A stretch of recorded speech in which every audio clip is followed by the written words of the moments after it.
थे मेरे YouTube channel में। आज देखें बिहार एसएससी स्पीडी समान विज्ञान टेस्ट पेपर 93। क्वेश्चन नंबर 1,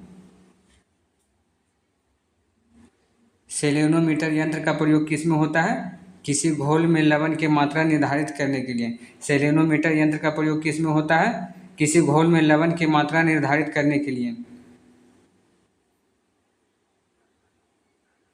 चुंबकीय क्षेत्र अंतक्रिया नहीं कराता है स्थिर आवेशों के साथ।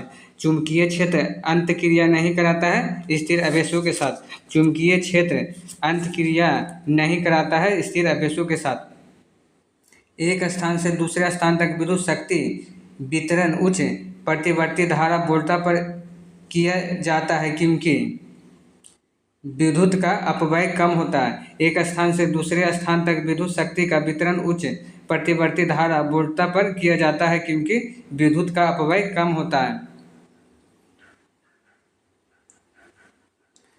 एक पंखे के नीचे बैठा हुआ आदमी ठंडा अनुभव कराता है। यदि आप ताप मापक को पंखा के नीचे रखे जाएं तो पाठ्यांक पर क्या प्रभाव पड़ेगा?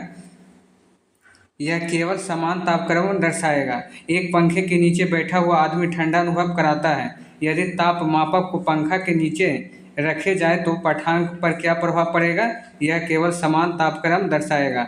एक पंखे के नीचे बैठा हुआ आदमी ठंडा अनुभव कराता है। यदि ताप मापक को पंखा के नीचे रखे जाए तो पाठ्यांक पर क्या प्रभाव पड़ेगा? यह केवल समान तापक्रम दर्शाएगा। मानव आँख की रेटिना पर बना प्रतिबिंब कैसा होता है? वास्तविक उल्टा। मानव आँख की रेटिना पर बना प्रतिबिंब कैसा होता है? वास्तविक अब उल्टा। जब श्री X श्री Y के साथ हाथ मिलाते हैं किस प्रकार का बल वे प्रयोग करते हैं? दुर्बल बल। जब श्री X श्री Y के साथ हाथ मिलाते हैं तो किस प्रकार का बल का प्रयोग करते हैं? दुर्बल बल। जल में समान लवण के घोल में होते हैं सोडियम के धनात्मक आयन एवं क्लोरीन के ऋणात्मक आयन। जल में समान लवण के घोल में होते हैं सोडियम के धनात्मक आयन एवं क्लोरीन का ऋणात्मक आयन।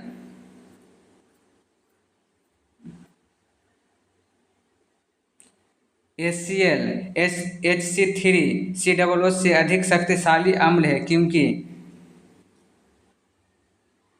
यह H+ आयन उत्पन्न कराने हेतु संपूर्ण आयनित हो जाता है। HCl HC3COO से अधिक शक्तिशाली अम्ल है क्योंकि यह H+ आयन उत्पन्न कराने हेतु संपूर्ण आयनित हो जाता है।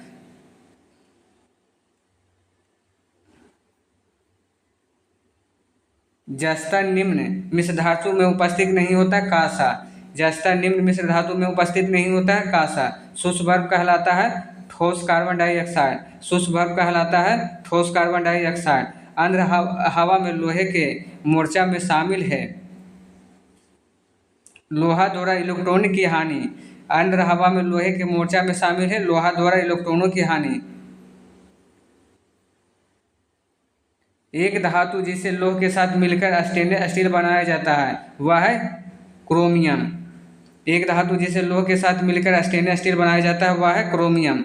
निम्नलिखित में से कौन सा अलोह धातु है? एल्युमिनियम। निम्नलिखित में से कौन सा अलोह धातु है? एल्युमिनियम। निम्नलिखित में से कौन सा एक रासायनिक अभिक्रिया नहीं है? जल में लवण के घुलना। निम्नलिखित में से कौन सा एक रासायनिक अभिक्रिया नहीं है? जल में लवण का घुलना। विकासशील उन्नत फसलों में संस्करण उपयोगी है। जीनों के अनुकूल सम्मिश्रण उत्पादन करने में। विकासशील उत्पन्न फसलों में संस्करण उपयोगी है जीनों का अनुकूल सम्मिश्रण उत्पन्न कराने में। विकासशील उन्नत फसलों में संस्करण उपयोगी है जीनों को अनुकूल सम्मिश्रण उत्पादन करने में। निम्नलिखित फसलों में से किसमें सबसे अधिक प्रकाश संश्लेषण सक्रिय होती है?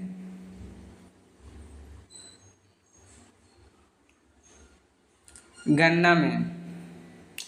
मानव शरीर में दीर्घतम अंतःस्रावी ग्रंथि कौन सा है? अपटू ग्रंथि। मानव शरीर में दीर्घतम अंतःस्रावी ग्रंथि कौन सा है? अपटू ग्रंथि। मानव शरीर में दीर्घतम अंतःस्रावी ग्रंथि कौन सा है? अपटू ग्रंथि। रेडियम किससे प्राप्त होता है? पिच ब्लेड से। रेडियम किससे प्राप्त होता है? पिच ब्लेड से। निम्न में से कौन सा सर्वाधिक अस्थायी तत्व है? सीसा। निम्न में से कौन सा सर्वाधिक अस्थायी तत्व है? सीसा। जल में घुलते समय CO2 गैस उत्पन्न कराती है।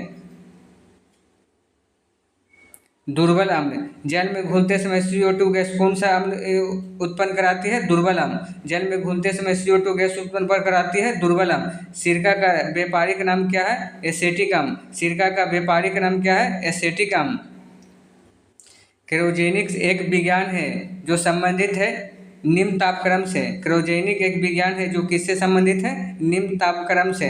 क्रायोजेनिक्स एक विज्ञान है जो संबंधित है किससे? निम्न तापक्रम से। प्रकाश का तरंग सिद्धांत का प्रतिपादन किसने दिया था? हाइगेंस ने। प्रकाश का तरंग सिद्धांत प्रस्थापित किसने किया था? हाइगेंस ने। जब किसी पिंड पर कोई स्थिर बल का प्रयोग किया जाता है तो यह एक समान त्वरण के साथ चलेगा। जब किसी पिंड पर कोई स्थिर बल का प्रयोग किया जाता है तो यह एक समान त्वरण के साथ चलेगा।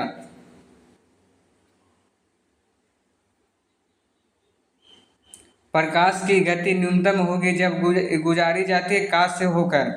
प्रकाश की गति न्यूनतम होगी जब यह गुजारी जाती है काश से ऊपर।